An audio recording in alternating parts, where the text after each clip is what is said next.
Bonjour, je vais vous présenter aujourd'hui la pochette de joint cuivre Vintage Connection. Elle se compose d'un joint d'admission échappement, un joint de culasse et un joint d'embase. Contrairement aux joints d'origine qui se déchirent quand on les démonte, ces joints sont réutilisables après démontage et remontage. Ils sont donc rapidement amortis et s'avèrent assez économiques. Ces joints sont particulièrement indiqués lorsqu'on utilise une culasse rabotée qui augmente le taux de compression.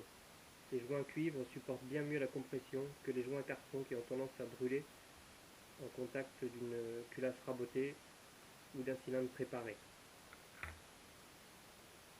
Le deuxième intérêt, c'est que pour des cylindres préparés, il est plus facile d'ajuster le joint d'admission qu'avec un joint d'origine qui a tendance à se déchirer, à avoir un tranchage assez irrégulier. On arriverait rarement à avoir un bon état de surface et une bonne congruence. Là vous voyez, j'ai justement un cylindre qui a été préparé au niveau de l'échappement et pas encore complètement au niveau de l'admission. On a une petite marge d'escalier qu'on arrivera tout à fait à reprendre au Dremel ou à la lime. Il est important d'avoir un bon état de surface entre le cylindre, le joint et la pipe que vous allez mettre. Il faut que tout soit bien aligné, sinon les performances s'en ressentiront. Alors pour le montage, on peut éventuellement monter ces joints tels que, mais c'est préférable pour avoir une performance maximum de les rechauffer, de les recuire. Les plombiers utilisent souvent cette technique pour cintrer du tuyau. On chauffe jusqu'au rouge cerise, on laisse refroidir et le joint va devenir mou. Nous allons voir ça maintenant.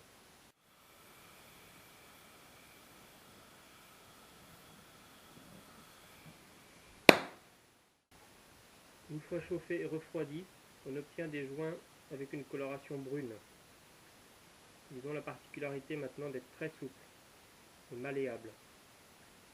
Ils vont maintenant donc s'adapter parfaitement à votre cylindre, à votre culasse, éventuellement une culasse de compétition qui pourrait être différente d'une culasse d'origine. On aura une étanchéité parfaite. En plus, ils se montent bien plus facilement une fois qu'ils ont été chauffés sur la collerette que quand ils sont neufs et rigides. Pour monter votre joint de culasse, il faut avoir un état de surface impeccable au niveau de la gorge, au niveau de la collerette, soit nettoyé avec un cutter ou un petit papier à poncer. Sinon, si vous préférez, vous pouvez aussi mettre un petit coup de lime au joint en cuivre, ça se ramène très bien. Et puis comme ça, vous aurez moins de difficulté à le placer sur le cylindre. Encore une fois qu'ils sont chauffés, vraiment, on n'a aucune difficulté à le mettre en place. Dernière chose importante, pour avoir une étanchéité parfaite du bas moteur, il faut bien nettoyer tous les plans de joint, particulièrement celui d'en base. Vous voyez ici, il a été repris sur un marbre avec du papier à poncer. Donc vous placez votre cylindre sur un marbre, une plaque de verre, quelque chose de bien plan, et puis vous frottez jusqu'à obtenir un état de surface impeccable, bien brillant, bien homogène, et là vous avez toutes les chances d'avoir une bonne étanchéité. Le joint d'embase, maintenant qu'il est mou, il va bien s'adapter au carter et surtout à la jonction carter latérale, carter centrale. Parfois on a une petite prise d'air, là ça va être parfait. Voilà, amusez-vous bien.